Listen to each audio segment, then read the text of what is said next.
Cela fait 12 ans, jour pour jour, que l'abbé Pierre est décédé. Alors à cette occasion, le centre Abbé Pierre Emmaüs, situé à Estville, a organisé une marche commémorative qui s'est achevée au cimetière du village normand, où se trouve la tombe du plus célèbre des abbés. Traditionnellement, on respecte une demande de l'abbé Pierre qui consiste à déposer sur sa tombe, on y va en groupe, tous ceux qui veulent bien et qui sont présents, on y dépose les clés de logements qui ont été faits pour des familles en difficulté, souvent ou des compagnons d'ailleurs, des familles qui ont été logées par Emmaüs. 12 ans que l'abbé Pierre est parti, mais aussi 1 an et demi, quasiment jour pour jour, qu'Emmanuel Macron déclarait ne plus vouloir d'hommes et de femmes dans la rue.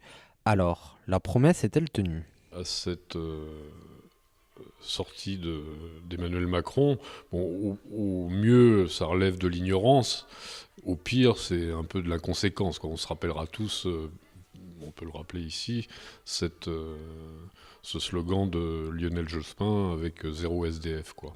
Bon, ignorance, ça veut dire qu'au pire on méconnaît l'ampleur du phénomène, ce qui n'est pas étonnant de la part de ce président qui ne peut pas connaître, tant qu'on n'a pas vécu ou visité les lieux où se passe cette question du mal logement et des sans-abri, ben on parle de choses qu'on ne connaît pas finalement.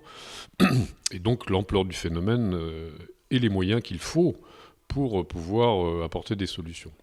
Inconséquence dans la mesure où c'est un vœu pieux, ou en tout cas il n'y a pas eu des actes significatifs.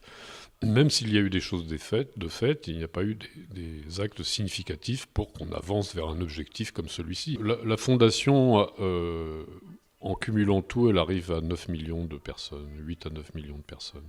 Entre les personnes vraiment à la rue, c'est-à-dire sans abri, tous ceux qui logent de façon précaire en famille, ou dans des hôtels, ou dans des foyers, tout ce qui est logement d'urgence, et puis tous ceux qui sont mal logés, soit dans des logements insalubres, soit dans des logements qui ne correspondent pas à leurs moyens. Une promesse que le président de la République a donc du mal à tenir. 2 quarts de sans-abri devraient arriver demain à Estville si la neige ne les empêche pas de prendre la route, comme ce fut le cas pour aujourd'hui.